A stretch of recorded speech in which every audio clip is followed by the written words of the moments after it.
Tá no ar, tá valendo! Ser egoísta é colocar os seus interesses e necessidades em primeiro lugar. Hoje você vai entender por que isso é essencial para a sua carreira. Eu sou Nélio Xavier, host do Insider, e aqui para o 9º playbook dessa temporada, eu tenho 3 egoístas com as suas carreiras junto comigo. Eu vou começar por ele, que é o autor do livro que toca esse Insider Playbook número 9, Seja Egoísta com a Sua Carreira. Ele é palestrante, mentor, conselheiro, LinkedIn... Vai ter que fazer aquela lista da Marília Gabriela. Palestrante, mentor, conselheiro, LinkedIn Top Voice, TEDx Speaker, colunista HSM, dono do episódio mais ouvido da primeira temporada desse podcast. De quem eu tô falando? De Luciano Santos, na mesa do Insider. Seja bem-vindo. Obrigado, pessoal. Obrigado, Nélio, Edu, Ana. É um prazer estar aqui para a gente conversar hoje sobre um dos assuntos que eu mais gosto de falar, né, que é protagonismo de carreira e como ser egoísta com a nossa própria carreira é a melhor coisa que a gente pode fazer. Boa, boa, Luciano. Enfim, a voz do Luciano tá aqui nessa mesa, nesse episódio. Legal. Agora tem uma voz para acompanhar a leitura. Pois é. E agora, para compor a nossa mesa, você já ouviu a voz dele, ele já ajudou a otimizar conversão em empresas como Samsung, Rede Globo, Sambatec e várias outras, e hoje ele te ajuda a monetizar o seu conhecimento no digital. De quem eu tô falando? De Edu Costa. Seja bem-vindo, Edu. Valeu, Nelhão. Tamo aí para mais uma, com um super convidado, que eu sou muito fã. A gente vai trocar mais ideia hoje. Tô meio rouco, pra quem desconfiar da minha voz aí. São dias de celebração. Quem pegar, pegou. Mas é isso, tamo junto. Pô, meu amigo, a gente tá vendo no final de semana de Flamengo, tricampeão da Libertadores, eu sou rubro-negro, e de vitória de Lula aí no segundo turno. Então, realmente, tá compensada a falta de voz. E pra fechar a nossa mesa, ela que tem mais de uma década de experiência em marketing, aí lá vem o inglês. É Senior Marketing Manager for Latin America and Europe Ventures Markets no LinkedIn. Ela seria a nossa anfitriã de hoje, mas estamos aqui remoto. Ana Carolina Almeida, seja bem-vinda. Muito obrigada, estou muito feliz de estar aqui com esse título enorme, né, que parece nome de príncipe, de princesa, mas está tudo certo. E estou muito feliz de estar aqui com o Luciano, a gente já se segue lá no LinkedIn, já acompanhando bastantes conteúdos, mas é a primeira vez que estamos falando pessoalmente, virtualmente, não sei o que isso... Qual é o nome? Mas estou muito feliz de estar aqui. Boa. O título grande ali de reinado significa que ela cuida do marketing. É a pessoa que cuida do marketing ali, LinkedIn. Então vamos lá, gente. Hoje, onde você trabalha, você agora que está com fone no ouvido, se você trabalha num lugar que você olha para cima, na hierarquia, e você não vê a mesma atitude que você tem, você se incomoda? Já perdeu as esperanças de que o seu chefe vai te dar algum feedback? Rapaz, você já deveria ter conhecido o conteúdo do Luciano Santos e o livro dele, Seja Egoísta com a Sua Carreira. Ele falou sobre protagonismo aqui na apresentação dele, e nesse 9º playbook nós vamos com o autor, o próprio Luciano, entender o que é ser egoísta com a sua carreira, como fazer isso no estágio que você tiver de carreira, no cargo que você tiver, na empresa que você tiver. Enfim, esse homem, sendo egoísta com a sua carreira, saiu de 2 das maiores empresas do planeta, Google e Facebook. Então ele tem história para contar. Eu vou pedir para o Gabriel, nosso editor. Gabriel, sobe um BG egoísta hoje.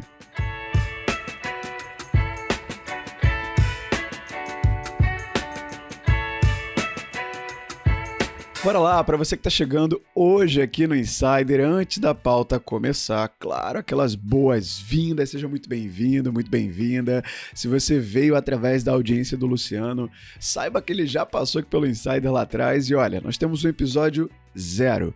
Sim, ele fica aqui no feed, no início do feed. Se você está ouvindo a gente pelo Spotify, é o trailer do Spotify. Nesse episódio 0, ele tem menos de 5 minutos, é bem curtinho. Ele conta um pouco da história do Insider, sobre o que nós falamos, quem já passou por aqui, um pouco da jornada desse podcast até a 4ª temporada. E se você gostou da energia, gostou da vibe, olha, já se inscreve no botão de seguir, de assinar o podcast por aí, para você não perder mais nenhum episódio. E se você for daquelas pessoas distraídas ativa a notificação. Ativa o sininho, porque uma vez por semana o Insider é um podcast semanal. Toda terça-feira, 11 horas da manhã, vai chegar uma notificação no topo do teu celular. É uma por semana. Olha, fulana, tem episódio novo do Insider. Vai lá ouvir.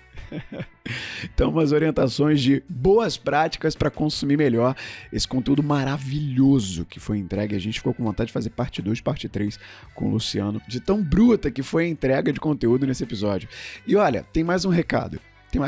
Porque eu tô gravando isso aqui depois da conversa ter acabado. E como, se você tá ouvindo esse episódio na data que ele foi lançado, ou na semana que ele foi lançado até sexta, saiba que essa é a semana do famoso Black Friday. E se você tá ouvindo de terça a sexta esse episódio que foi lançado, aqui na descrição vai ter um link a pedidos para você que quer aprimorar a tua comunicação, quer trabalhar a tua oratória individualmente, ou então para você que quer levar uma experiência de capacitação de comunicação para o lugar que você trabalha. Aqui vai ter um link para você aproveitar a Black Friday do Nélio. No link vai ter informação do desconto, de como você faz para aproveitar esse momento. Lembrando que de terça a sexta eu vou dar esse desconto. Eu não vou anunciar o desconto porque eu vou pensar nele ainda direito. Mas vai ter um desconto aqui no link especial para você que está ouvindo o Insider, para você que está estimulado a aproveitar a Black Friday, quer trabalhar a tua comunicação, quer passar mais confiança, mais assertividade, trabalhar dicção, voz, enfim. Tudo que se trabalha numa mentoria de oratória e numa capacitação também para o teu time. Tá aqui, ó. Clica no link que tá aqui porque você vai ter mais informações. Agora sim, chega de papo e bora pra pauta.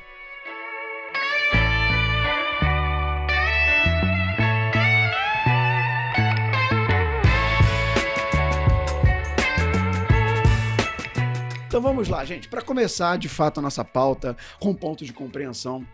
Claro que vou jogar para você, Luciano, e aí a mesa traz as suas experiências. Luciano Santos sempre foi egoísta com a sua carreira ou esse despertar aconteceu em algum momento específico, aconteceu recentemente? Eu tive meus momentos, Nélio, Eu acho que eu sempre tive uma personalidade de correr um pouco mais atrás das coisas que eu gostava e que eu queria. Mas eu não tinha conhecimento, eu não tinha muita consciência, né, das coisas que eu tinha que fazer, então eu tive os meus momentos. Né? Eu vou até tomar a liberdade aqui de já fazer uma breve explicação. Né? Muita gente, às vezes, lê o título do meu livro e torce o nariz, né? Seja egoísta com a sua carreira. Outro dia até alguém me escreveu, a palavra egoísta e carreira não podem fazer parte da mesma frase. Né? Eu falei, talvez elas possam fazer parte se eu te explicar o porquê que eu utilizei. Então eu quero deixar dois pensamentos aqui. O primeiro é que quando o assunto é a nossa carreira, a gente nunca é egoísta. Eu gosto de brincar, né? Gosto de usar ali uma comparação. Se a nossa carreira se a nossa carreira estivesse numa balança e indique de um lado o que é importante para você, o que é importante para crescer a sua carreira, o que faz sentido, né, do que você busca, e do outro todo o mundo, a opinião das pessoas, hábitos cristalizados que já não fazem mais sentido, né, no mundo de hoje, ela estaria totalmente desequilibrada para esse outro lado que não é o seu, que não é a sua carreira, que não é o que é melhor para você. Esse é o primeiro pensamento. Então, quando o assunto é a nossa carreira, a gente não é nada egoísta, a gente é o oposto disso. A gente é o completo ignorante sobre como a gente deveria gerenciá-la, porque a gente nunca aprendeu isso. A gente nunca saiu de uma faculdade, a gente nunca começou a nossa vida corporativa e alguém sentou com a gente e falou, olha, você tem que aprender a comunicar com seu gerente, carreira é sua, não é da empresa, né? Aprende com outras pessoas no caminho, não fica inventando a roda o tempo todo. Ninguém fala pra gente o que a gente tem que fazer. Então, esse é o primeiro pensamento, é muito desequilibrado. E esse desequilíbrio acaba gerando o quê? Muita infelicidade e muita insatisfação no ambiente de trabalho. O segundo pensamento que eu quero deixar é com esse pensamento que eu quero que a gente comece esse papo, né, é algo que se chama egoísmo virtuoso. Isso apareceu num livro de uma escritora americana, russo-americana, né, que ela fala que o significado da palavra egoísta mudou, né, com o passar do tempo, que egoísmo, em sua origem, em sua essência, nada mais é do que se colocar em primeiro lugar para o seu próprio benefício e para o benefício das pessoas ao seu redor. E ela propõe até a ética do egoísmo, que é fazer isso sem machucar ou ferir ninguém ao caminho. Então esse egoísmo virtuoso que eu quero que a gente pense quando a gente falar que a gente tem que se colocar sim em primeiro lugar. É um egoísmo de se colocar como centro das coisas para você ter satisfação e para você ser feliz sem machucar ninguém nesse processo. É com esse pensamento que a gente vai começar o papo. Que legal, egoísmo virtuoso. Eu lembro que eu não conhecia o termo, mas a gente gravou um playbook, se eu não me engano foi o playbook número 7 aqui, sobre o livro Essencialismo. E um dos pontos lá de ser o essencialista, ele fala muito sobre dizer não, aprender a dizer não e você conseguir entender que o não para o outro é um sim para você, o arrependimento do não dura alguns minutos, o arrependimento do sim pode durar anos, já que a gente não tem essa preparação, e eu acredito que está muito em consonância com o que é esse egoísmo virtuoso, está mais do que justificado o porquê cabe num título egoísta e carreira junto, e por isso que tá vendendo pra caramba. Eu já vi que tem cupom de desconto essa semana. Olha, vale dizer, o senhor Luciano Santos, vai ter jabá, que vai ter um momento do jabá. Esse episódio ele vai ser lançado na semana do Black Friday. É o episódio do Black Friday. Então, se vamos queimar os estoques. Vamos queimar os estoques. Vamos queimar os estoques inteiros. Agora eu quero jogar pra Carol ou pro Edu, assim, eu fazendo. Agora que o Luciano explicou um pouco do ele egoísta, esse conceito de egoísmo virtuoso, eu vejo que um ponto em que, Nélio, eu fui egoísta comigo, com a minha carreira, foi quando em 2018 eu decidi pedir demissão da minha antiga empresa, em que eu era gestor de treinamentos, para me dedicar full time em ser um profissional de comunicação, em trabalhar com podcast, em trabalhar com mentoria de oratória, em trabalhar com palestra. Foi uma escolha difícil. Acho que foi com o Edu, foi tu que falou isso pra mim. Queimar um navio, né? Aquela coisa que você não pode voltar atrás. Queimar os navios, foi você que falou na época comigo, né, Edu? Foi um momento que eu vi que eu, poxa, consegui olhar pra mim, ver que eu era importante. Eu queria jogar pra pegar logo pra ti, Edu, e aí Carol traz o ponto dela. Vocês veem momentos de egoísmo com a carreira de vocês, baseado no que o Luciano disse? Com certeza, cara. Eu acho que eu fui egoísta a minha carreira inteira, na verdade. Dentro desse conceito do egoísmo virtuoso, pelo menos. Né? Porque, assim, como eu já falei 1 milhão de vezes aqui, né? Eu sou nascido e criado na favela. Então, tipo, irmão, eu não vou receber ajuda de ninguém. A verdade é essa. Eu sou preto, eu sou periférico, eu não vou receber ajuda de ninguém. É eu por mim e é isso aí. Claro, ninguém cresce sozinho, né? Obviamente, a gente pode e deve ajudar os outros, a gente tem que... a gente faz parte de um ecossistema ali. Crescer numa comunidade me ensinou muito sobre olhar para o lado, olhar para os outros, né? Mas, no que diz respeito à carreira, eu sempre pensei muito em mim e onde eu queria chegar. Porque eu sabia que uma das únicas formas de mudar a minha realidade naquele lugar era, de fato, através da educação. Meus pais sempre foram muito rigorosos. Meus pais nordestinos, salve o povo do Nordeste, um beijo.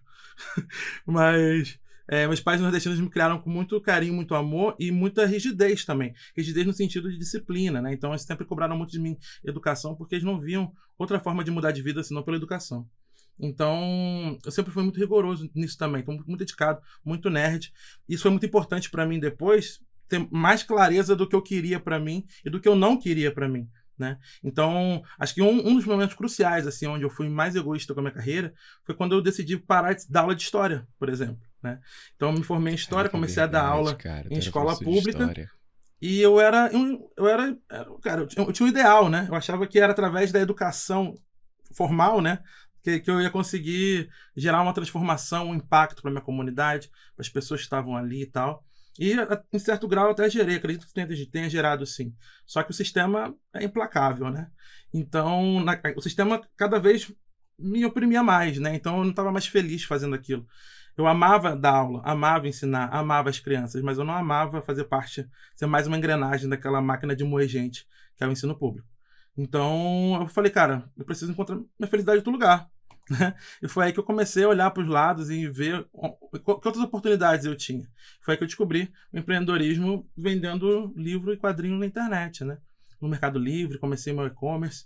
Então, foi nessa pegada, assim, foi a primeira decisão mais egoísta que eu tomei nesse sentido comigo, né? De entender, cara, por mais que eu ame ensinar, por mais que eu ame isso aqui, não é aqui que eu tô feliz, né? E não é aqui que eu vou causar a transformação que eu posso transformar.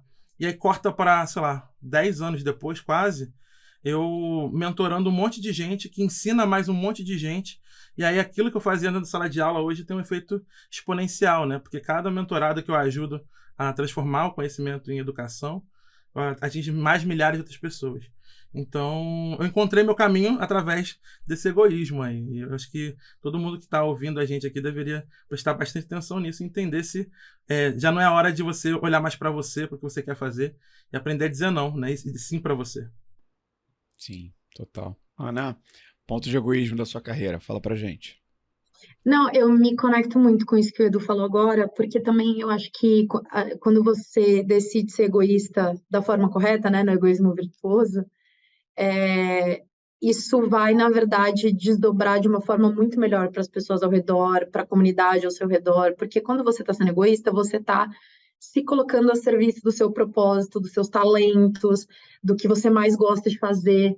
E isso vai reverberar de uma maneira muito melhor e vai gerar um outro patamar de crescimento, de desenvolvimento, de ganhos, né, para quem está ao seu redor também e para o que você pode trazer para o mundo, né? E aí eu vejo muito isso com.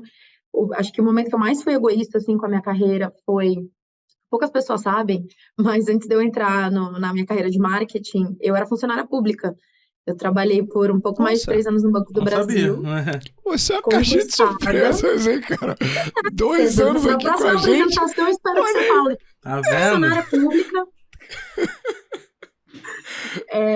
Rapaz. Porque eu venho de uma família, né, que vem de um outro patamar, assim, minha mãe nunca cursou ensino superior e tal, Sim.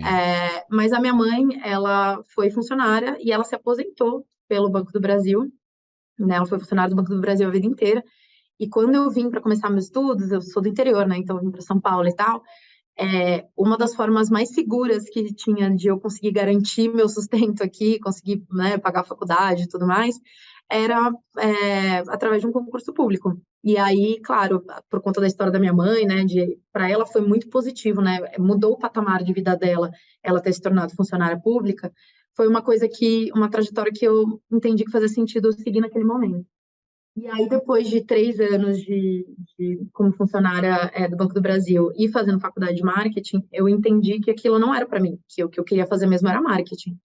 E que eu precisava achar uma forma de fazer isso. Então, claro, eu me organizei financeiramente, né? Porque eu ia largar um emprego estável enfim, com todas as regalias de uma funcionária pública, e eu precisava procurar estágio, porque eu não ia conseguir uma vaga em marketing sem ter tido nenhuma experiência de estágio, né? Então, eu me organizei muito bem financeiramente ao longo de 2 anos para eu poder fazer esse movimento.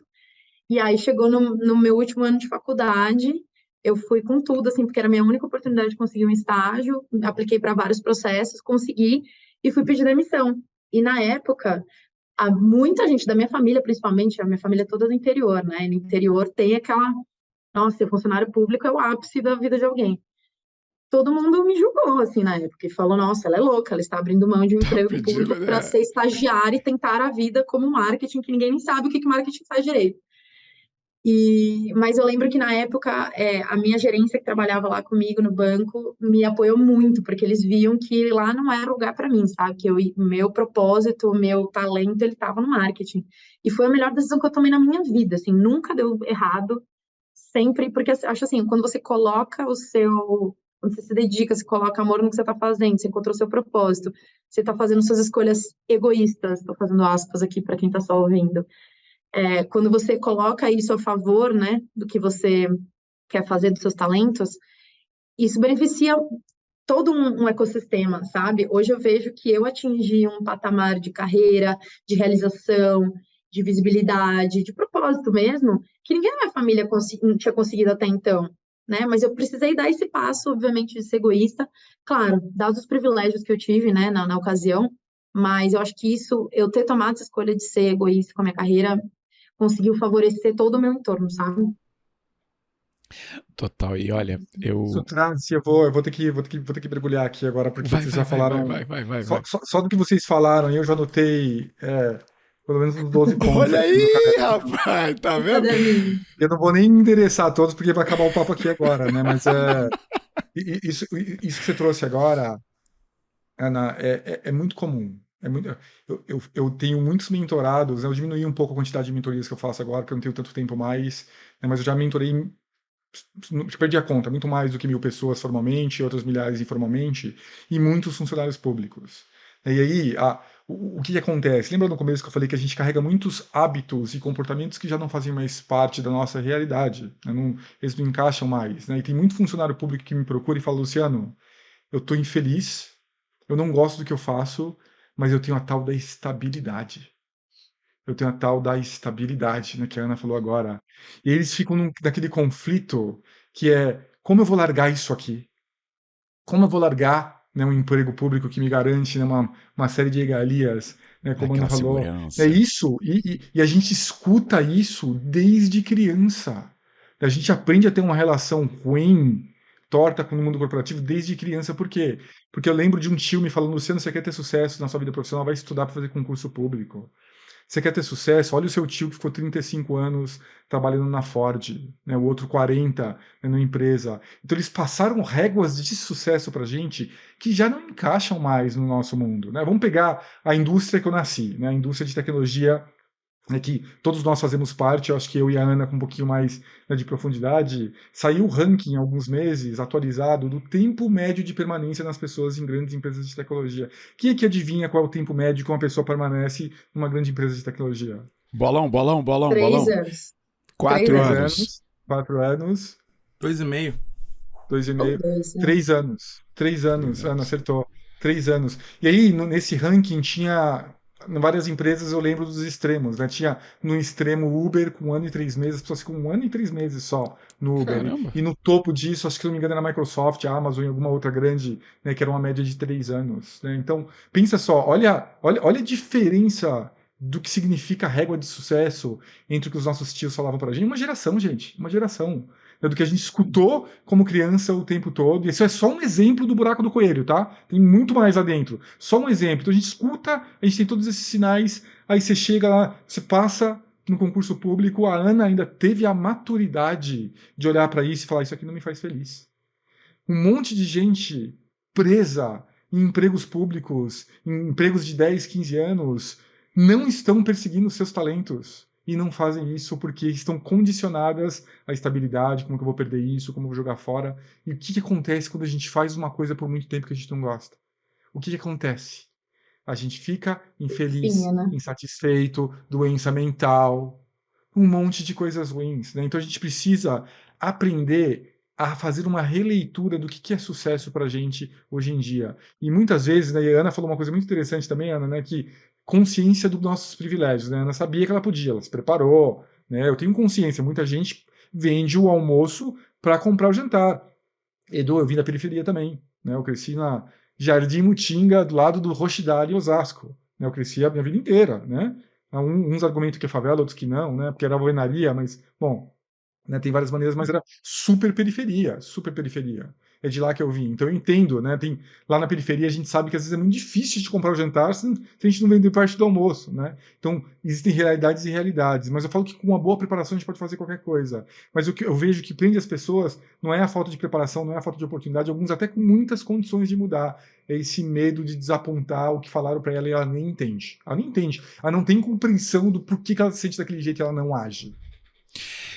Isso já não entra até num caráter psicológico, Luciano? Não sei, e tão fundo assim nesse buraco de coelho, você deu o exemplo, né, de que tem muita coisa ali dentro.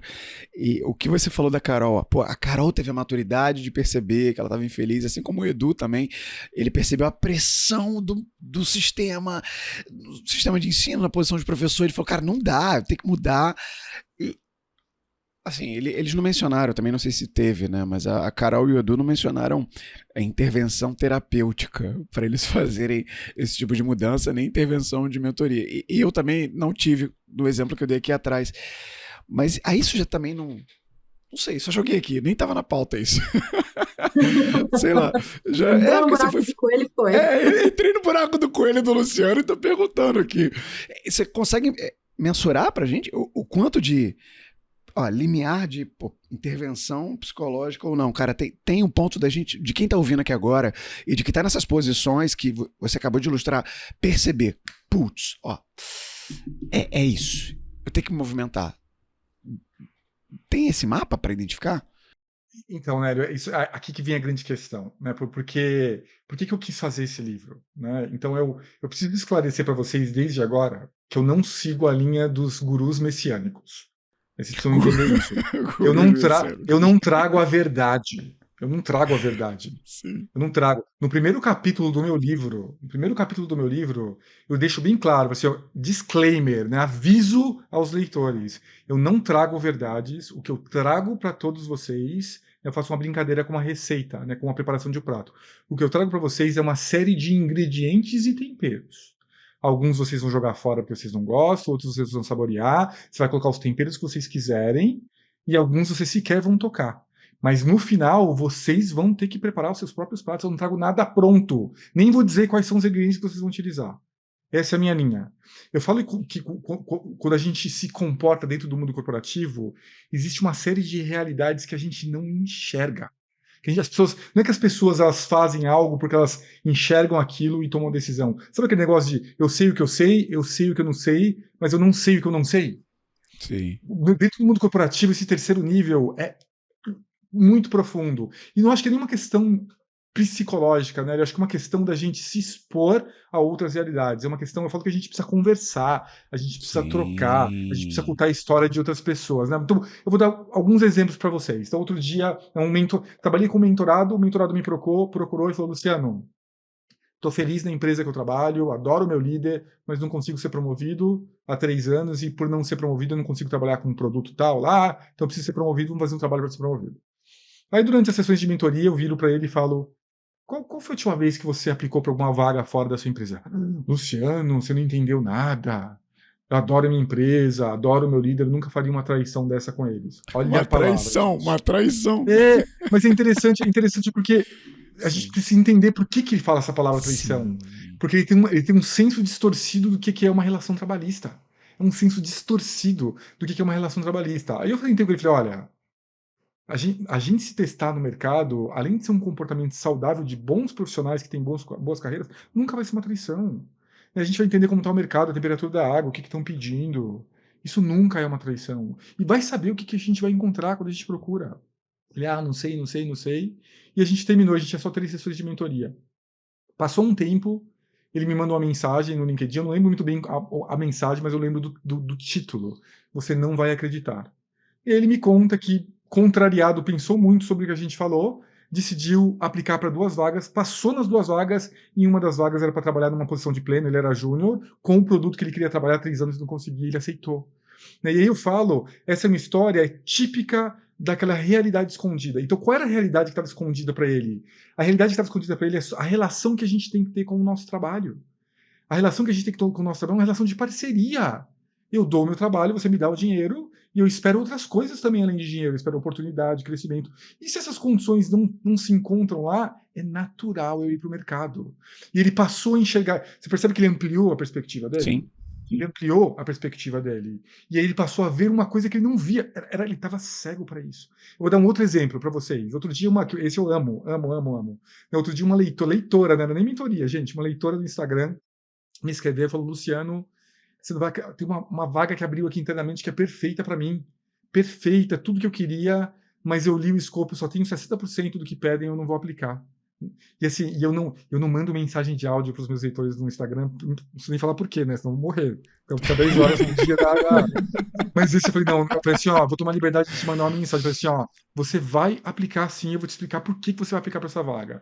Se fosse um homem que tivesse 20% do escopo daquela vaga, já tinha aplicado. Vou te falar mais, já deve ter um monte que aplicou com menos escopo do que você, escopo aderente do que você. Falei, e outra, que de mal vai acontecer se você aplicar para essa vaga? Você vai ter algum problema com a sua gerente? Não, imagina, minha gerente super me suporta, ela sabe que eu estou procurando uma mudança. Falei, então o que de ruim? Eu quero que você me fale, me liste aqui 3 coisas de ruim que vão acontecer se você aplicar. Ela, não tem nada, eu vou aplicar. E ela aplicou. Deu 1, 2, 3 semanas, ela me escreveu de volta no Instagram, Luciano, você não vai acreditar, eu passei na vaga. E aí, de novo, assim, eu não fiz nada, gente. Eu não fiz nada, eu não dei a resposta para ela. Eu só mostrei para ela que existe uma realidade que ela não entende, principalmente mulher, né, Ana? Principalmente mulher que tem isso, né? Isso não é Tem o Luciano estudos, né, machista falando. que já Tem quantificaram isso, né, de tem quanto que as estudo. mulheres, elas realmente, elas esperam ter 100% das qualificações para se aplicar, e homem não. Exatamente, né? Então, eu não fiz nada, eu só tentei ampliar um pouco a perspectiva dela, que eu espero que fique ampliada, né? E, de novo, gente, eu vou reforçar. A gente está falando só de 2 exemplos aqui, de milhares de comportamentos que as pessoas têm, elas não percebem o que elas fazem. E eu vou além. Nós 4 aqui, a gente também faz isso. A gente talvez só não perceba numa certa profundidade, mas aquela categoria "eu não sei o que eu não sei", ela vale para todos. Talvez um pouco menos para a carreira, porque eu tenho muita exposição e muita troca, mas ela vale para todos. Então o que eu falo para as pessoas é: a gente precisa aprender a enxergar o que a gente não sabe que existe, quando o assunto é a nossa carreira. E a gente só vai fazer isso através do diálogo, através do exemplo de outras pessoas, através de conversas e de troca. Ô, Luciano, eu sei que o Nelly deve estar cheio de caixinha que ele abriu aí, Não, ó. o Mas eu homem quero tá em fazer. estado de flow, ele tá on fire, não foi?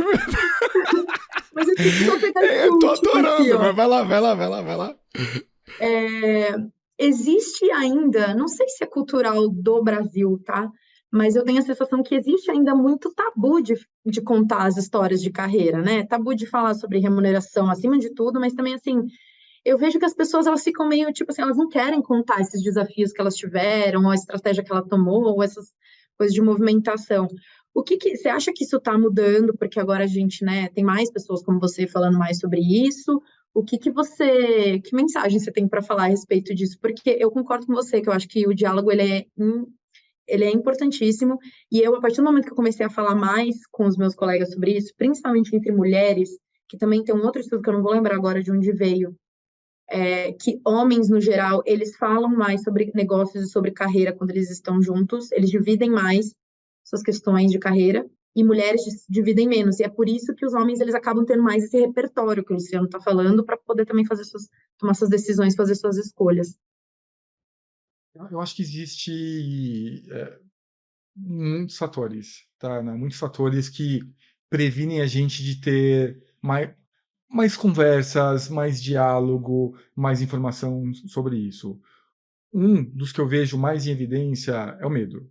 É o medo. Existe muito medo, né? De ser Num dos julgado? capítulos do livro, eu vou aprofundar. Num dos capítulos do livro eu falo muito sobre, né, o poder de declarar nossa intenção.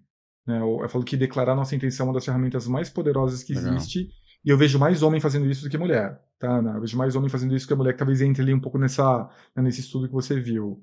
E muita gente tem muito medo de declarar suas intenções. E quando eu falo muito medo de declarar, é medo mesmo. E aí, lógico, né? Existem culturas e culturas e culturas e culturas de empresas, né? Tem empresas que não permitem absolutamente nada, né? Eu lembro que uma vez uma leitora me mandou, né, um código de conduta interno da empresa dela que era proibido contato por e-mail, telefone, tinha lá os formatos com pessoas 2 níveis hierárquicos acima do seu. Olha a cultura da empresa, né, gente? Então, o que você acha que uma isso? pessoa vai fazer numa cultura da... Existe, né? Existe, né, Caramba. proibição, existe restaurante separado, né? Existe um monte de coisa, né? Sim. Existem muitas culturas, a gente não pode esquecer das nossas bolhas e dos nossos privilégios. Né? Mesmo a gente, né, que né, veio talvez né, de uma origem mais humilde, como é o meu caso, o Edu já também falou dele, a gente já está fora desse mundo, né, para um tempo. Às vezes a gente começa, né, a esquecer um pouco dele, mas existem muitas culturas diferentes. E em muitos lugares existe medo, então as pessoas acabam não falando. E esse medo ele pode ter algumas origens. Pode ser a proibição cultural, então aquela não é uma empresa, né, que permite aquilo, ou pode ser uma coisa que a gente aprendeu e a gente não sabe o que a gente pode fazer. Então as pessoas, né, uma das maiores questões que as pessoas me trazem, né, em sessão de mentoria ou nos testemunhos que eu recebo nas redes sociais, é medo de falar com o líder. Medo. Né? Puxa, eu queria um dia transferir de área, mas né, como que eu falo isso para o meu líder? Eu queria um dia né, ir para um outro setor, mas será que eu posso falar para alguém daquele setor? E se ele fofocar né, e alguém souber internamente? Né, e eu falo que a gente precisa sim enfrentar um pouquinho desses medos e começar a declarar mais as nossas intenções. Né, ter conversas com outras áreas, falar o que você quer fazer, falar o que você gostaria de fazer, pedir aquele projeto, pedir né, uma oportunidade talvez de ser líder um dia, né, e ser um pouquinho mais ousado no dia a dia do trabalho. Eu acho que se isso acontecer, né, e eu vejo um movimento né, em favor disso, Ana, a gente vai conseguir aprender um pouco mais. Quando a gente aprende a declarar a nossa intenção, quando a gente aprende a ter conversa com colegas, né, com outros setores, a gente começa a escutar de volta. Poxa, que legal que você está fazendo isso. Nossa, um dia eu também fiz. Deixa eu te contar aqui como eu fiz. Perguntar, eu falo que a gente não bebe da fonte nem das nossas famílias, dos nossos amigos mais próximos. né? É muito raro as pessoas pegar aquele tio que foi, sei lá, gerente de uma grande empresa, ou que foi, né, um especialista de uma outra. Como foi a carreira daquele tio? O que ele enfrentou? O que ele fez? Né? Como ele era? Né? Como ele construiu aquilo? Ou um colega de trabalho? Então, acho que existe sim, Ana, eu percebo, e eu acho que a gente tem que ser um pouquinho mais ousado, um pouquinho mais corajoso em expressar o que a gente quer, e quando a gente faz isso, esse diálogo começa, né, e essas realidades passam a ficar mais visíveis pra gente. Uma coisa interessante que o Luciano trouxe sobre essa coisa de você estar com alguém que amplia a sua visão, né? Aí volta naquele episódio de mentoria que a gente teve. Qual o número, Nélio? 237. 237. Então, a gente fez um episódio sobre mentoria que a gente falava exatamente sobre isso, né? Sobre como é que o papel do mentor é muito esse, de ampliar a visão, né? Acho que todo mundo aqui já mentorou, seja colaborador, seja cliente, seja o que for, mas quando a gente está nessa posição enquanto mentor, todos nós aqui precisamos em algum momento lidar exatamente com essas inseguranças, né? Esse medo, essa insegurança. E no final das contas, pode ser medo do que os outros vão falar, pode ser medo se vai dar conta, pode ser medo de se é bom o suficiente para aquele cargo, pode ser. Mas no final das contas é tudo insegurança, né? Tudo diz respeito sobre a pessoa não confiar em si. Então, o remédio, na maioria das vezes, para essa galera é só autoconfiança, né? E aí é muito desse trabalho de mostrar para ela como é que estimular ela a desenvolver essa autoconfiança e mostrar para ela justamente isso, ampliar essa visão para mostrar para ela que muitas vezes quem está sabotando a própria jornada dela é ela mesma, né? No final das contas é sobre isso. E esses pontos todos que vocês trouxeram são bem legais, assim, de você poder aprender com a jornada dos outros, né? É bem legal. E eu acho que isso é muito importante, porque quando na minha carreira, desde sempre, né? Desde quando eu comecei a empreender, porque eu precisava pagar as contas, né? Quando eu saí da escola e tudo mais. Mas aí eu voltei pro mercado, né? Tipo, eu mudei de área, me apaixonei pelo marketing. Eu falei, cara, eu vou voltar pro marketing, vou trabalhar marketing, esse negócio é maravilhoso. E aí eu fui fazer uma pós, e aí voltei pro mercado. Só que quando eu voltei pro mercado, eu não voltei como analista pleno, né? Eu fui que nem a Ana, eu fui um estagiário de luxo. Era analista júnior lá na agência, né? Mas eu era o responsável pelo marketing da agência. Então, tive que aprender muita coisa sozinho. Mas eu lembro que nessa época, quando eu comecei a querer me desenvolver mais e já tinha muito essa fome de crescimento, de querer saber onde eu queria chegar e tal, duas coisas me ajudaram muito naquele momento. O primeiro foi um livro do Gustavo Cerbasi, inclusive, que fala muito sobre educação financeira, né? A gente também tem episódios sobre educação financeira, inclusive de outro Insider Book, né? Que foi o Segredo da Mente Milionária.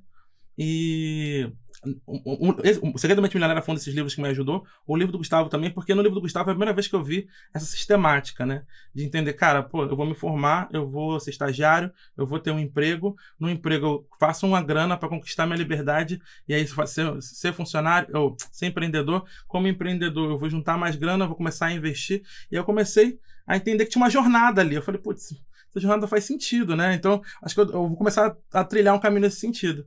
Só que o que me barrava muito? O medo, né? Porque eu estava começando uma carreira completamente nova, eu tinha pouco conhecimento acadêmico, pouco conhecimento prático. Eu era analista júnior, eu passava 2 horas para ir da minha casa pro Leblon, passava 2 horas para voltar. Então, tipo, tinha tudo contra mim, nesse sentido. Mas o ponto é que tudo aquilo ali me gerava muito medo, muita insegurança, porque eu só tinha aquilo, né? Eu larguei minha carreira anterior, eu falei, cara, eu só tenho isso. Então, se eu fizer merda aqui, ou se eu fizer qualquer coisa, vai dar ruim. Então, mas o que me ajudou muito nesse momento também foi um outro livro, que foi o Trabalhe 4 Horas por Semana, do Tim Ferriss, né? Porque foi lá a primeira vez que eu vi aquela provocação do Tim falando assim, sobre isso, né? Sobre como é que o medo é o maior paralisante da gente em relação ao que a gente quer da nossa vida. E ele provoca no livro falando assim, ó, toda vez que você sentir medo, se pergunte, o que de pior pode acontecer? Né? Tipo, e quando eu trouxe aquilo ali pra minha vida, eu percebi que o que de pior pode acontecer nunca é tão pior assim, né? Sempre tem um caminho, sempre tem uma direção, sempre dá pra ser feito alguma coisa. E isso me ajudou muito a desenvolver essa confiança de para onde eu queria ir e o que eu queria fazer, né? Então foram alguns insights aí que eu descobri nessa jornada que eu acho que faz bastante sentido. Eu quero fazer um comentário, que eu jogar só um pouquinho de tempero no que você falou ali no começo, Edu. Eu acho que tem uma questão sim, né, da gente aprender a enfrentar os nossos medos, né? Você falou autoestima, eu acho que a palavra que você utilizou. Eu acho que sim, né? A gente precisa, né, adquirir maturidade, né? E agir com um pouco mais de ousadia, um pouquinho mais de coragem, eu acho. mas eu acho que também a gente precisa aprofundar o nosso entendimento da relação trabalhista, né? Então, vejo muito da origem do medo, né, colocar o trabalho, né, como uma relação patriarca, de poder, né, superior, e eu falo que, né, eu repito essa frase o tempo todo, né, que trabalho é uma relação de parceria, não de subordinação, não deveria ser nunca de subordinação. A gente deveria olhar para o trabalho e entender que é uma relação igual, é uma relação em que eu entro, né, com o meu talento, com o meu trabalho, com a minha disposição, com a minha vontade de aprender, minha vontade de executar, e a empresa entra com uma série de outras coisas também.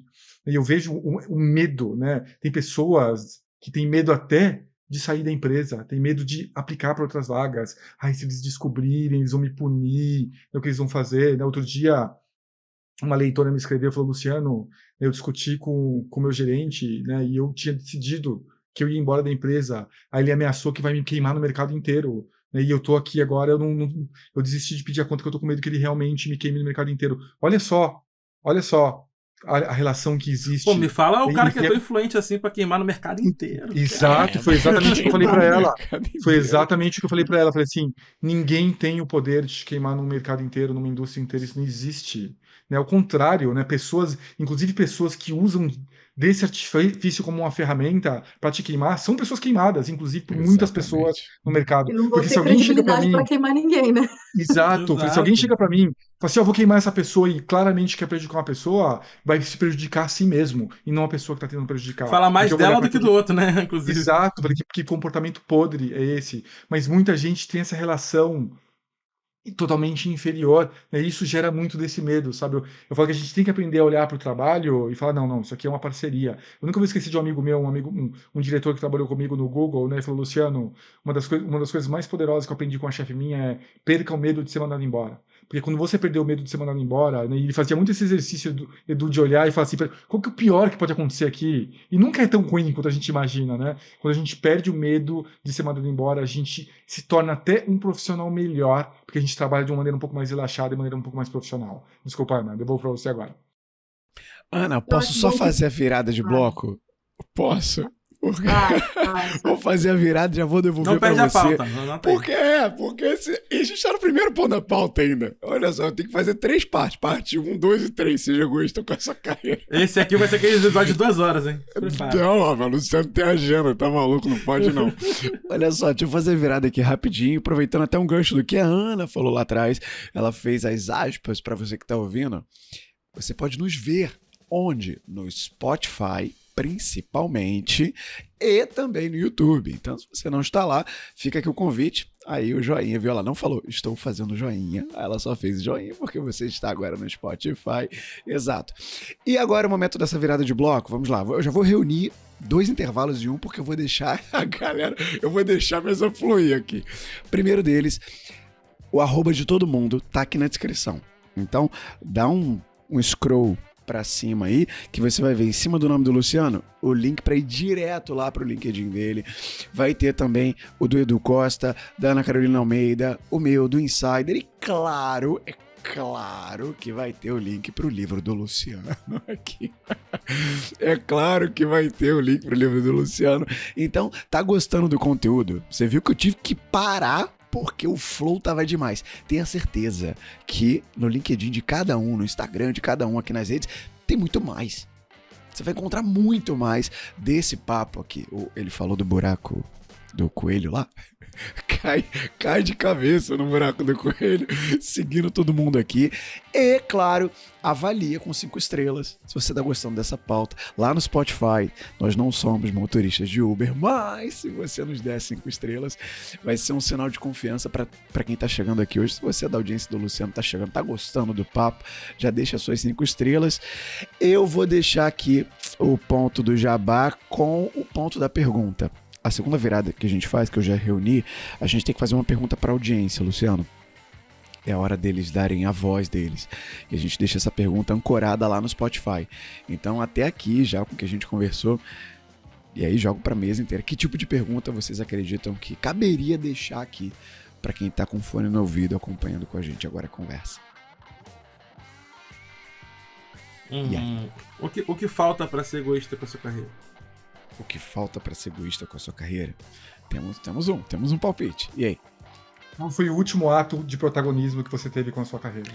Qual foi o último ato de protagonismo? Cara, essa eu gostei. O último ato de protagonismo que você teve com a sua carreira. Carol, quem dá mais? Eu gostei muito dessa do Luciano, porque eu acho que isso é um ponto de reflexão muito importante. Gera Mas reflexão. Dudu também tem um ponto de reflexão bom. Qualquer um dos dois. Vai do Luciano. Eu acho que o Luciano faz a provocação da pessoa pensar. Tem um tempo aí, né? Tem um Igual aquela tempo. pergunta que faz a gente pensar: quando foi a última vez que você fez algo pela primeira Algo vez? novo. Essa pergunta a do Luciano foi nesse caminho. Então, Luciano, só repete aí a pergunta que vai ficar ancorada aqui no Spotify. Qual foi o último ato de protagonismo que você já teve com a sua carreira? Que você teve com a sua carreira? Muito bom, muito bom. Tá aqui no Spotify, responde por quê? Porque a gente te coloca aqui visível para toda a audiência do Insider. A resposta, é claro, sendo pertinente, você dá a sua voz aqui na mesa. Antes de terminar a virada de bloco, o BG deve estar truando aqui, porque o Gabriel nessa hora ele aumenta o volume do BG. Luciano, tem algum jabá especial do livro, algum desconto rolando? E vale para Edu e Carol também, não sei se tem. Carol não sei, né? Porque é Black Friday, vai que o LinkedIn faz algo de Black Friday. Vai lá pedir o Sales Navigator. O Sales Navigator com Nem desconto. dá ideia do Nem joga pra frente isso. Fala aí, Luciano, fala aí. Seja egoísta com a sua carreira, joga lá na Amazon que tá com 35% de desconto, né? E a Black Friday tá chegando, 35% de desconto, e a Black Friday tá chegando, né? E a Amazon é maluca, então talvez aí vá até mais pra dentro do buraco do coelho esse desconto. Então Santo Bezos. Estamos hoje só entre Big Techs aqui. Verdade. Não, e assim, se você me permite aqui ir mais dentro do Jabá, né? Então, o meu livro foi lançado em novembro do ano passado, vai completar um ano, né, daqui a 2 semanas. Ele tá entre os mais vendidos da categoria desde o lançamento.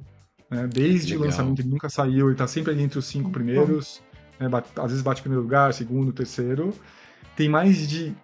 está para bater 2.000 reviews de 5 estrelas na Amazon. Caraca, na Amazon. Está para bater, 2.000 reviews de 5 estrelas. Olha a nossa meta de 5 estrelas do podcast, tá aqui, ó. E deve ter vendido aí, eu tô calculando uns 23, 24 mil livros até hoje, preço cheio, né? Então, gente, para quem não conhece sobre o mercado editorial do Brasil, né?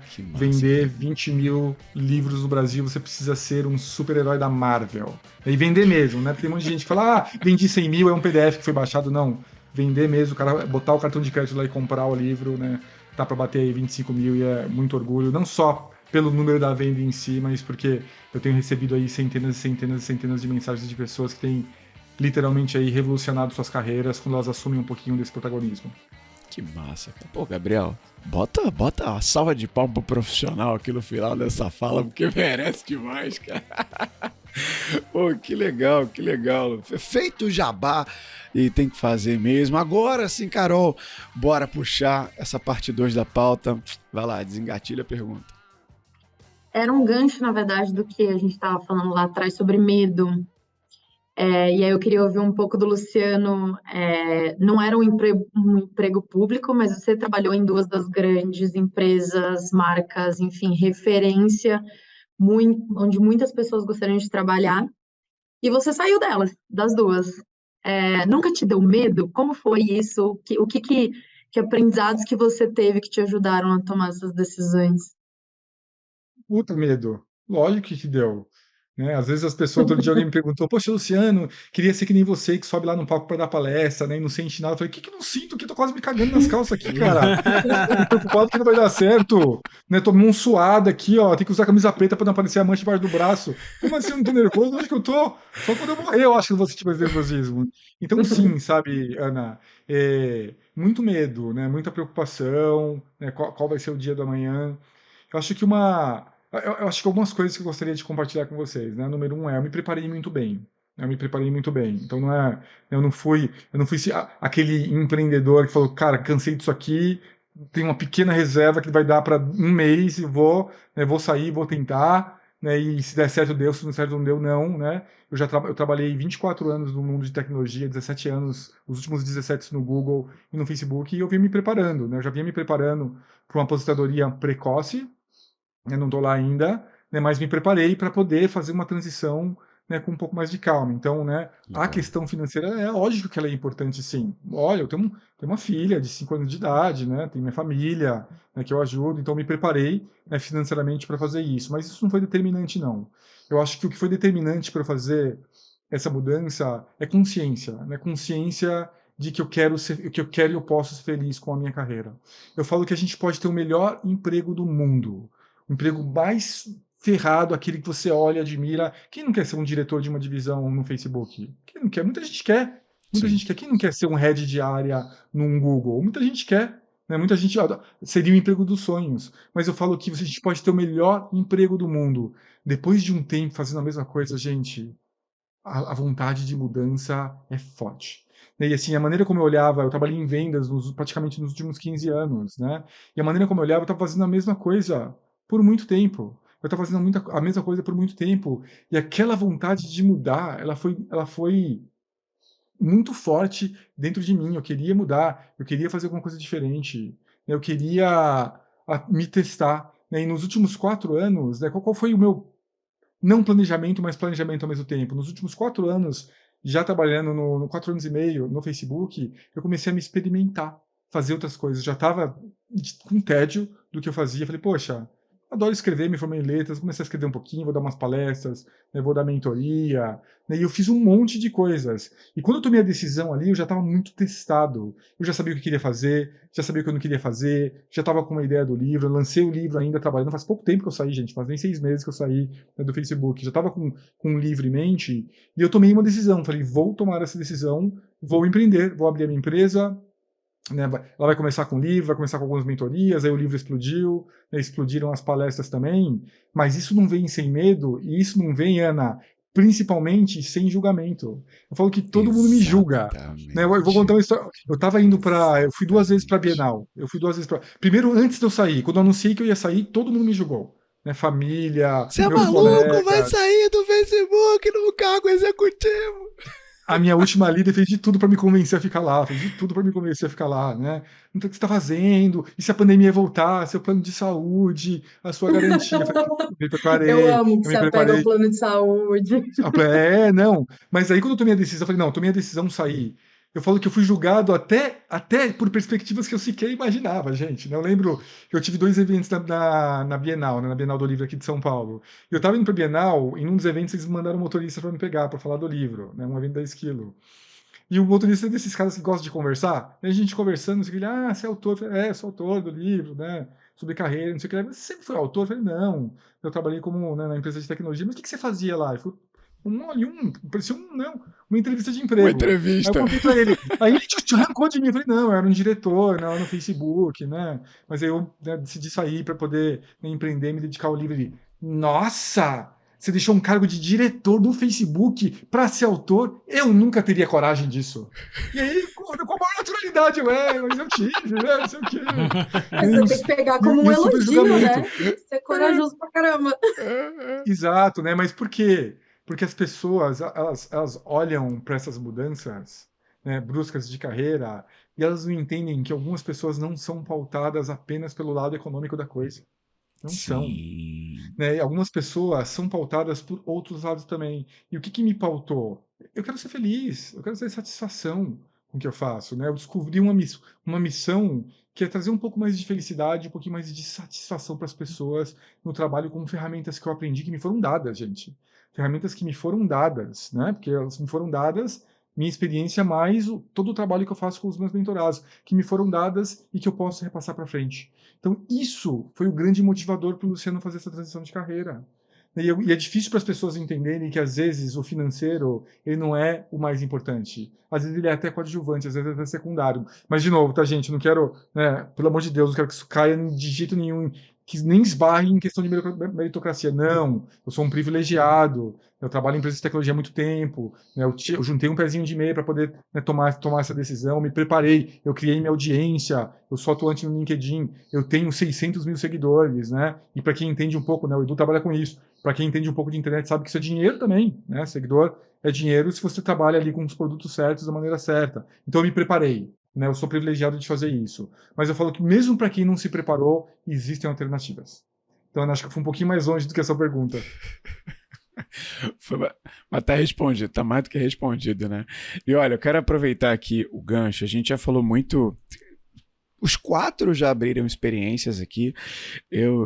Quando a Ana falou lá atrás, nosso, né? Ele deve estar cheio de portas abertas aqui. De fato, eu estava com muitas portas abertas. Não lembro de todas elas, não vou lembrar de todas elas. Eles elogiam muito minha memória aqui, mas eu vou resgatar alguns pequenos pontos para fazer gancho para mais uma pergunta. Episódio 230 sobre contratar, reter e demitir talentos. A gente recebeu a Mira, a Carla Noronha e o Rodrigo Brits aqui. A Mira, ela é head global de talentos. Ela bota 9.000 pessoas para dentro da Vale todo ano. E o que você falou, Luciano, sobre declarar a intenção, ela falou disso aqui também, como uma prática diária que ela estimula para o time dela de RH. Então, quero deixar o ponto aqui para você lá também ouvir. E o ponto lá das mulheres, que o Luciano provocou, que a Ana endossou também, o episódio que está indo pro ar na semana que a gente está gravando esse episódio aqui, que é o episódio de pitch, o 243, a gente recebeu, o Edu estava na mesa, a Jennifer Coutinho, que é LinkedIn Top Voice, que é CEO da startup Se Candidate Mulher. Cara, ela trouxe muitos dados sobre isso aqui.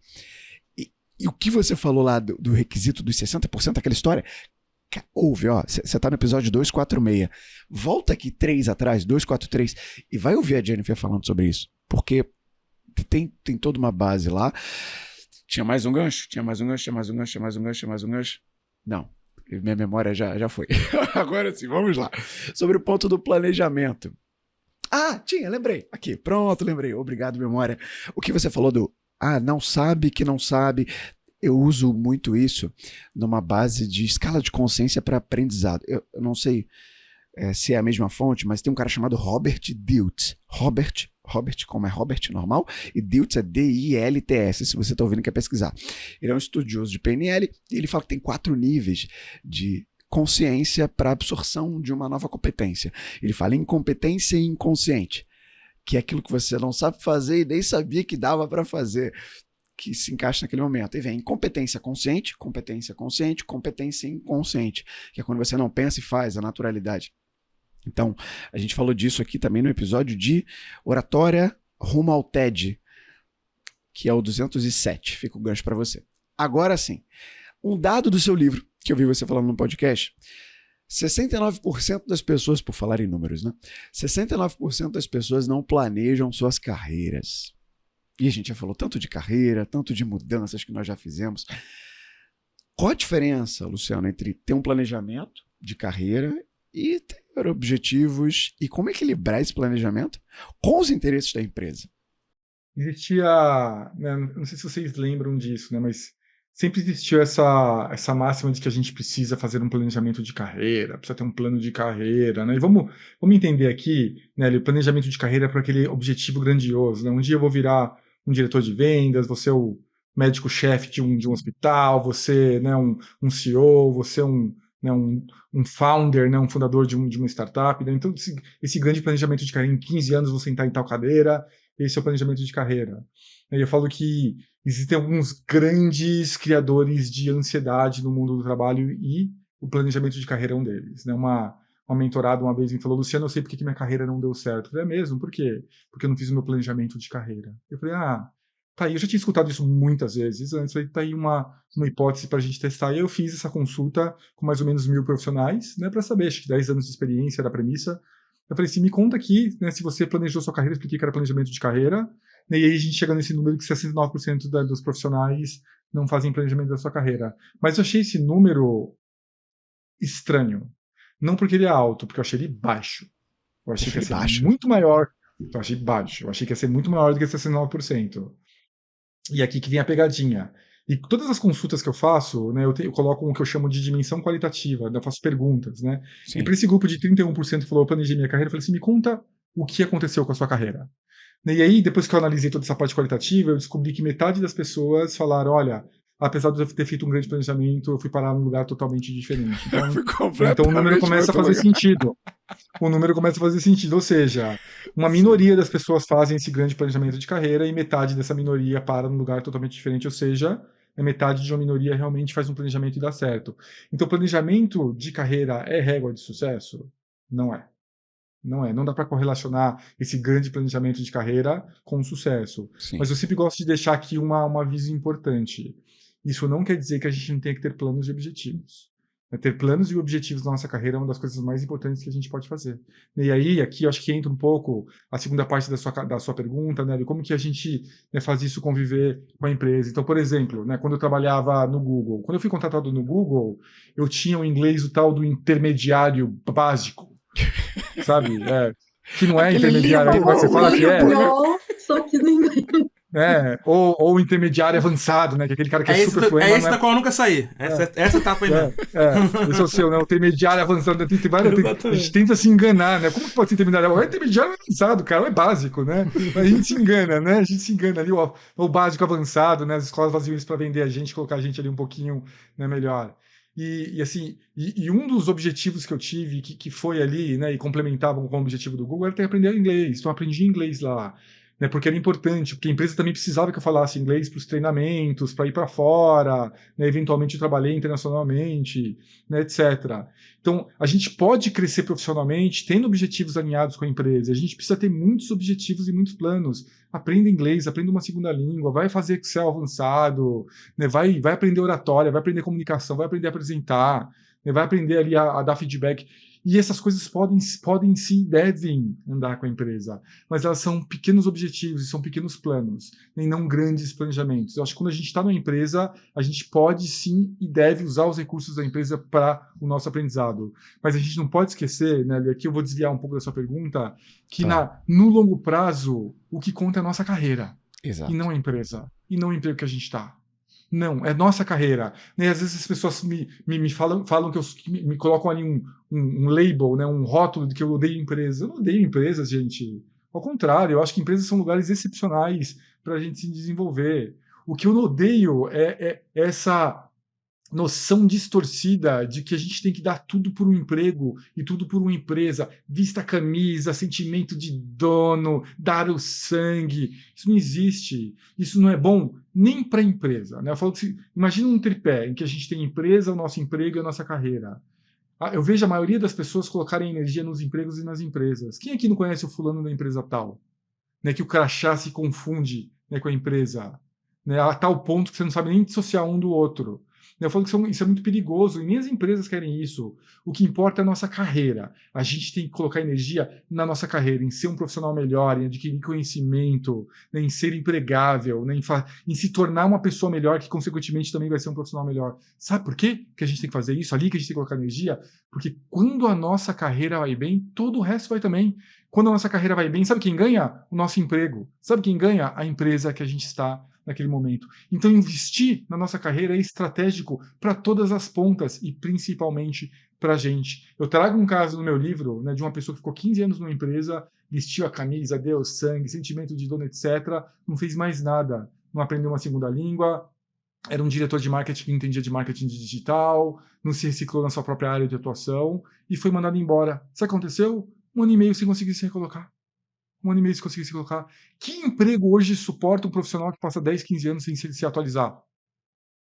Que emprego que suporta? Não suporta mais 2, 3 anos, né? Mas quanto mais 15. Por quê? Porque é uma pessoa que não entendia essa dinâmica, que ele, apesar de gostar da empresa e ter um sentimento carinhoso pela empresa, em primeiro lugar vem minha carreira, a minha atualização, né, me tornar empregável. O que a minha área está pedindo? Poxa, espera aí, né? Se eu sou um diretor de marketing, tem que falar inglês, o mínimo, né? Poxa, marketing digital, todo conteúdo praticamente é em inglês. Eu preciso pelo menos ler, né? E se eu não souber dessa dinâmica, eu acabo distorcendo essa relação. E quando rompe, né, a demissão, quem sofre? O profissional. Porque a empresa, o seu emprego não está nem aí, gente. E não é porque eles são malvados, é porque empresa não é gente, não tem coração, não é um ser humano. É uma entidade, é um CNPJ, uma entidade fria, que tem uma relação comercial com a gente, e a gente tem que ter compreensão dessa relação. O Rodrigo Brits, no episódio também 230, falou sobre... Para terminar o episódio, ele soltou a seguinte frase, que não era dele, mas não vou lembrar quem ele citou, vou lembrar só dele. Vista a camisa, mas não transforma a camisa em segunda pele, porque na hora de tirar, dói muito mais tirar a pele do que tirar uma camisa. E aí tem que ter esse cuidado. Eu quero Eu vou fazer uma provocação, mas eu não vou jogar para o Luciano agora, porque Luciano, é uma frase dele, mas eu quero ouvir histórias de Edu e Ana e depois eu jogo para ele. Que sobre isso, ele acabou de falar aqui agora, né? Sobre ter esse cuidado de se dedicar demais, se adoecer pelo trabalho, né? De novo, a gente está numa semana, esse episódio está sendo lançado numa semana de Black Friday. O Luciano, ele participou ainda há pouco do Product Gurus lá do Kiod, amigaço meu, tava lá também há 2 meses atrás, e inclusive o Kiod está sendo meu mentorado, e ele falou, Nélio, eu tô pegado demais, cara. Todo mundo trabalha com tecnologia agora, nesse mês de novembro, fica em carga horária alucinante, faz isso e faz aquilo, uma semana insana pra quem tem e-commerce e tal. Entender esse limiar de como controlar isso, né? Como até olhar pra dentro, pra saúde. A frase que eu vou puxar agora do Luciano, vou jogar pra Edu e Ana, é: tem que saber gerenciar o nosso gerente. Adorei isso. Como é que você gerencia o seu gerente? Quais os sinais que você tem que ficar alerta de um ambiente que está ficando hostil, de um chefe ruim? Como fazer isso? Como gerenciar o seu gerente? Antes do Luciano dar a sua voz, quero saber de Edu, quero saber de Ana. Vocês já passaram por uma situação como essa, de uma intensidade muito grande? Como gerenciar o seu gerente? Edu, puxa aí. Eu vou tocar pra Ana, porque ela tá num ambiente corporativo bem mais próximo disso do que eu. E o abacaxi Então tá bom. circulando. Então tá bom. A batata quente tá indo aqui, ó. Mas eu vou te falar que eu acho que essa é uma das habilidades que eu mais demorei para desenvolver no mundo corporativo. Porque, primeiro, que é difícil as pessoas falarem sobre isso, e já tem tabu sobre as outras Sim. coisas, imagina sobre isso. Sim. Segundo, porque é uma coisa que é o limiar é muito, né, sutil. E eu acho que eu aprendi a fazer isso melhor quando eu tive gerentes que me cobraram isso, sabe? E aí eles me ensinaram a ter esse olhar. Então, eu tive gerentes que viravam para mim e falavam assim: eu preciso que você me dê um feedback de se esse volume é suficiente para você, se você vai conseguir atender, se isso aqui está fazendo sentido do ponto de vista de prazo, etc, etc. Vai me trazendo esse feedback. E eu acho que isso, pelo menos, né, na minha carreira de marketing, eu acho que isso vai sendo trazido mais conforme você vai ganhando uma certa senioridade, porque eu acho que daí o gerente está contando que você comece a aprender a gerenciar melhor essas demandas, mas eu acho que isso, para mim, na minha opinião, isso foi uma falha, assim, na minha carreira, não ter recebido essa orientação antes, e hoje eu faço um pouco diferente, assim, assim, minhas estagiárias, por exemplo, eu sempre tenho esse papo com elas, de tipo, tô te passando isso, tô te passando essas demandas, aqui são as datas de entrega, aqui são as prioridades. Eu preciso que você me devolva um feedback de como você está se organizando.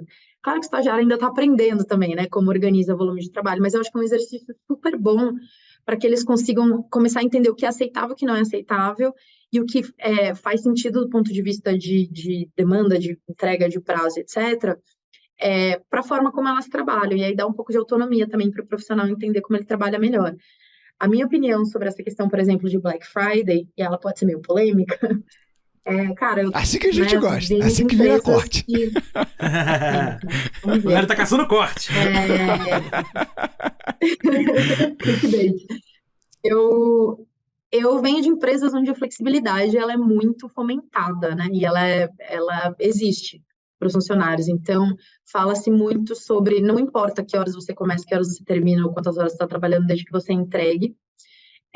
Que eu acho que tem um lado que pode ser extremamente tóxico, porque as expectativas dessas empresas acabam sendo muito altas, e aí aquela coisa de não controlar a hora faz com que o cara trabalhe muito mais do que ele deveria trabalhar, do ponto de vista de carga mesmo horária, né? Mas, por um outro lado, eu acho que se essa maturidade é desenvolvida entre o funcionário e o gerente, eu acho que isso dá uma flexibilidade. Por exemplo, eu sei que durante novembro, na Black Friday, eu vou trabalhar muito mais, porque isso é o que faz sentido para o meu cargo, isso é o que faz sentido para a posição que eu estou, para os objetivos da empresa agora. Mas eu também sei que pela empresa que eu estou, pelo gestor que eu tenho, em dezembro, né, que Black Friday é novembro, em dezembro, eu sei que meu ritmo vai estar muito mais baixo, eu vou poder, né, tirar alguns dias para fazer algumas coisas pessoais, eu vou poder sair mais cedo para ir no médico se eu precisar, enfim, ter esse balanço para também não ficar muito pão, pão, queijo, queijo, sabe? Tipo assim, eu tenho que trabalhar 8 horas por dia exatamente naquele horário, Sim. que eu acho que isso também tira um pouco da autonomia do profissional, sabe? E isso é uma coisa que os profissionais precisam também para se sentirem realizados. Então, isso faz parte um pouco do. Não sei se eu respondi a sua pergunta, na verdade, mas acho que faz parte um pouco da Super. filosofia que eu vejo do gerenciar, não só o gerente, mas gerenciar a empresa, sabe? Que você trabalha. Eu tenho uma perspectiva parecida, tipo, porque eu também sou dessa cultura, né? Tipo, cara, não importa a hora que você vai trabalhar, não importa quantos dias, desde que você entregue as coisas demandadas. Eu cresci nessa cultura e depois eu passei a trazer essa cultura para dentro do meu negócio, né? Então, quando eu comecei a trabalhar nesse modelo, eu comecei na Supersonic. E era meu primeiro trabalho, era trabalho remoto, tinha profissionais do Brasil todo. Eu já entrei numa cultura toda diferente, né, daquilo que geralmente era aplicado no Brasil, porque hoje o trabalho remoto é cultural no Brasil, né, depois da pandemia. A gente tá falando de 2016, 2015, 2016. Então, tipo, não era nada novo, né? Tipo, não era novidade, era novidade, aliás, não tinha muita coisa relacionada a isso. Então, eu inseri numa cultura que era completamente americana. Inclusive, quando eu comecei nessa empresa, as nossas referências eram gringas, né? Então, tinha o pessoal do 37 Signals, né? Que era o pessoal do Basecamp, tal, que lançaram uns livros com as premissas deles de como era o trabalho remoto, como é que era a nova modalidade de trabalho deles, tal. Então, aquilo ali era a base cultural do que a gente desenvolvia lá na Supersonic. Então, eu aprendi isso na Supersonic. E o que eu percebi na Supersonic foi exatamente o que a Ana falou. É a questão da maturidade, né? Eu não era tão maduro assim, tá? Eu era um pleno. Mas eu percebi. Todo mundo que estava ao meu redor era sênior. Então, eu era o mais burro da mesa, entre aspas, né? E foi super importante para mim, pro meu desenvolvimento pessoal, pra minha carreira, estar nessa posição, porque, cara, eu aprendi com uns caras, uns gigantes, assim. Os caras são muito bons, muito inteligentes, muito maduros. E desde cedo, então, eu aprendi essa coisa da autorresponsabilidade. Tipo, cara, esse aqui é a tua meta, isso aqui é o que você tem que fazer, o horário não importa, a gente vai ter algumas coisas durante a semana, mas você faz seu horário. Então tinha dias que. E aí vem o que ela falou também, né? Tem a parte ruim disso. Tinha dias que tava eu às 3 horas da manhã fazendo airframe e tinha dias que, cara, eu nem trabalhava, ficava de boa assistindo série o dia inteiro, né? Então, tipo, tem esses dois lados. Mas quando eu comecei a ter o meu negócio em 2018, e eu trouxe essa cultura para dentro do meu negócio, aí falando do ponto de vista um pouco do empreendedor, né? Eu quis ser essa barreira, entre aspas, né? Porque eu trouxe essa cultura para dentro do meu negócio, mas eu não queria trazer tudo dessa cultura para o meu negócio. Então eu filtrei o que daquilo fazia sentido para mim. Então, sabendo que o meu time não é um time sênior, era um time de júnior, de plenos e tudo mais, eu fui fazer o que a Ana falou. Eu fui buscar esse feedback. Falei, pessoal, olha só, seguinte, a cultura é descentralizada, é remoto, não tem horário, não tem prazo. Tem prazo, né? Mas não tem horário. Então vocês podem entregar tudo no prazo, tal. Mas a gente precisa de feedback constante, porque eu não tô vendo você. Eu não sei tua expressão. Eu não sei se você tá triste, se tá chateado, se você tá com raiva. Eu não sei em que tom você tá escrevendo. Eu não sei. Eu preciso que você me dê esse feedback, né? Se tá sendo suficiente, se não tá. E aí, com base nisso, é que eu fui conduzindo isso e entendendo. Então, tipo, eu falo pra eles, olha, gente, eu vou mandar mensagem pra vocês de noite.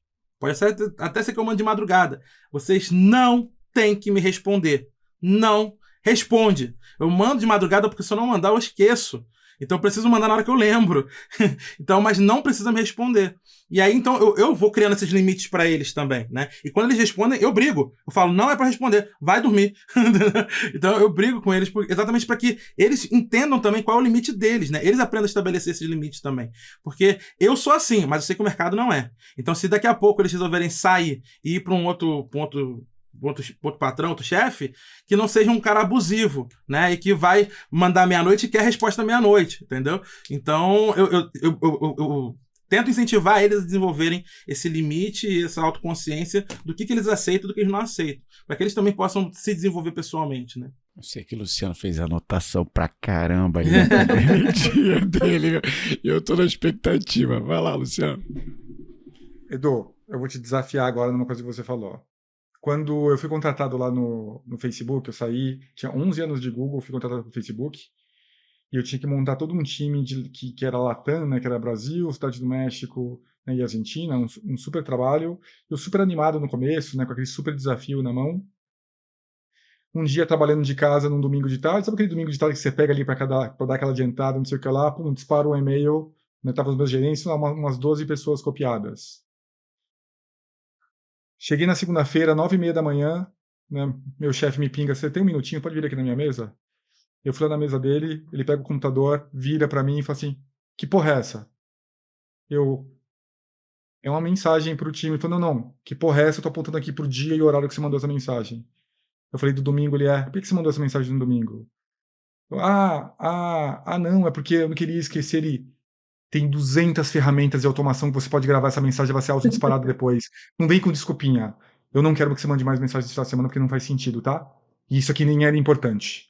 E aquilo ficou muito gravado em mim. Então esse negócio de que, não, eu mando porque eu vou esquecer. Edu, tem um monte de ferramentas. Não quero dar pescotapa ao vivo aqui, não, mas tem um monte de ferramentas de automação que você pode continuar mandando e a mensagem só vai ser disparada na segunda-feira, às 9 da manhã. E quando a gente fala, não, mas eu treinei meu time, não existe como treinar o time. A pessoa vai ter sua própria interpretação. Tem até uma pesquisa que mostra que quando aquele e-mail bate no alerta, solta um hormôniozinho lá dentro de estresse da pessoa. Então, assim, eu te desafio a repensar um pouco esse comportamento. Falar, poxa, peraí, que ferramenta de automação que eu poderia criar aqui? E aí eu gravava, usava o Gmail e gravava meus e-mails. Essa pessoa dispara, né, em tal horário. Porque eu acho que toda a saúde mental do time ela acaba se elevando um pouquinho mais. Só desculpa, eu quis compartilhar porque eu tomei esse pescotapo, só tô repassando ele, eu tomei. É claro. Eu saí até meio cambaleando, tomei esse pescotapo, repasso esse pescotapo, porque é uma lição que eu aprendi.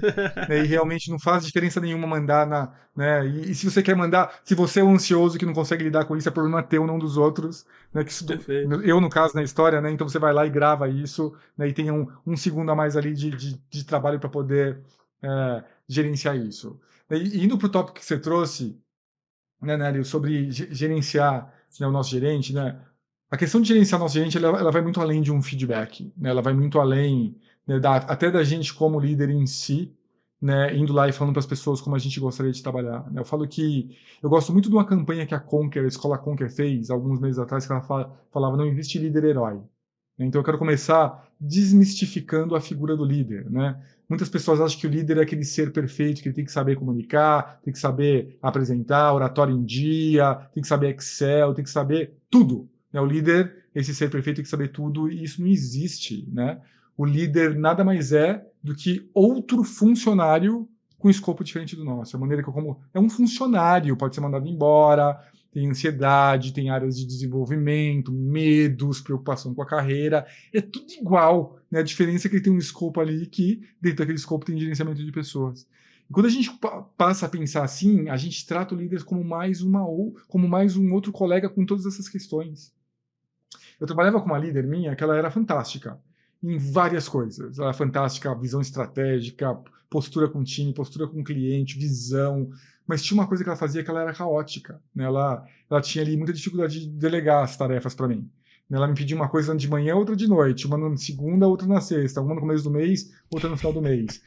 É desesperador trabalhar dessa maneira. Aí eu falo que eu tinha duas possibilidades. Eu podia fazer como 99,9% das pessoas fazem e chamar um colega e falar, Ana, vem cá, a minha chefe é uma louca, varrida, ela não sabe o que quer, me pede uma coisa de manhã, me pede outra de noite, como é que essa bruxa sai daqui o quanto antes?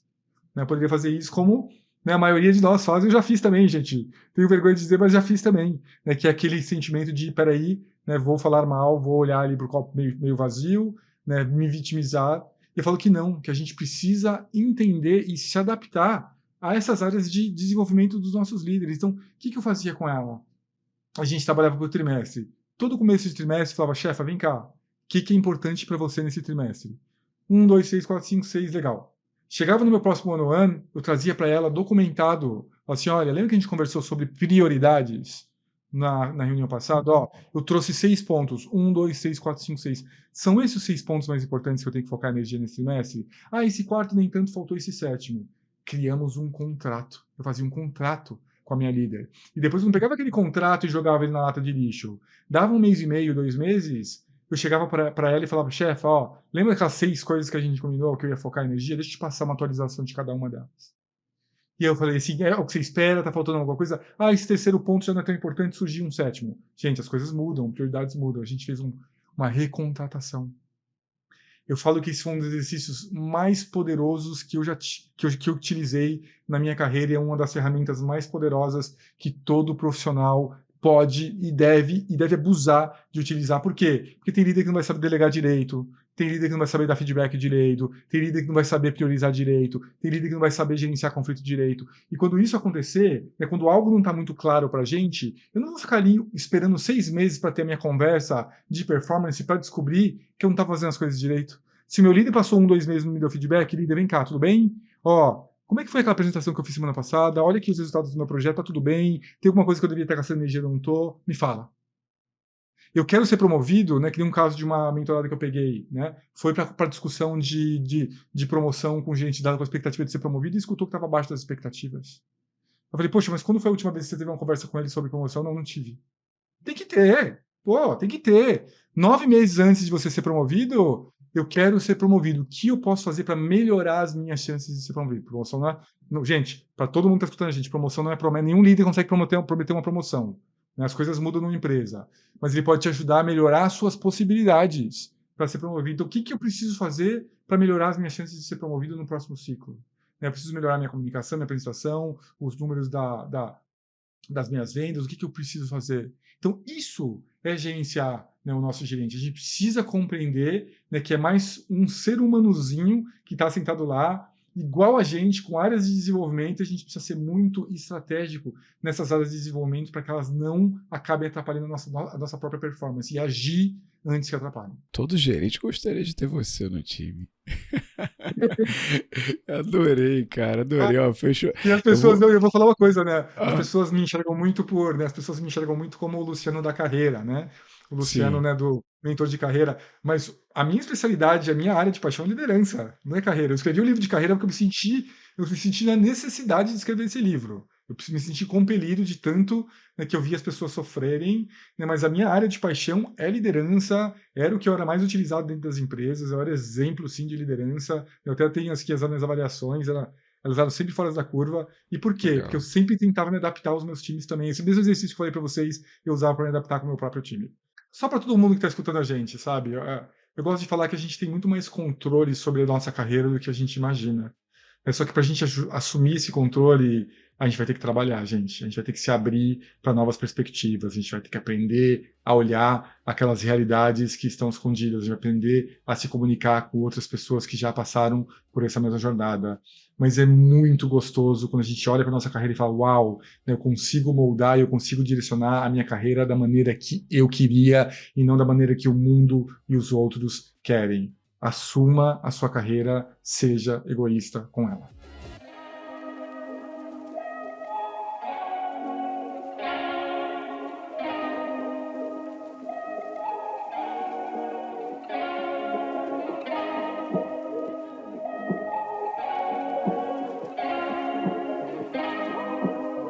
Estamos chegando ao final do episódio 246 do Insider, reta final de temporada, os créditos do programa. Vamos lá, produção e roteiro Nélio Xavier, edição de áudio Gabriel Matos, capa é feita por Michael Moura, marketing e social Bruno Melo e Elizabeth Gradida, apresentação nas vozes de Nélio Xavier, Edu Costa e Ana Carolina Almeida.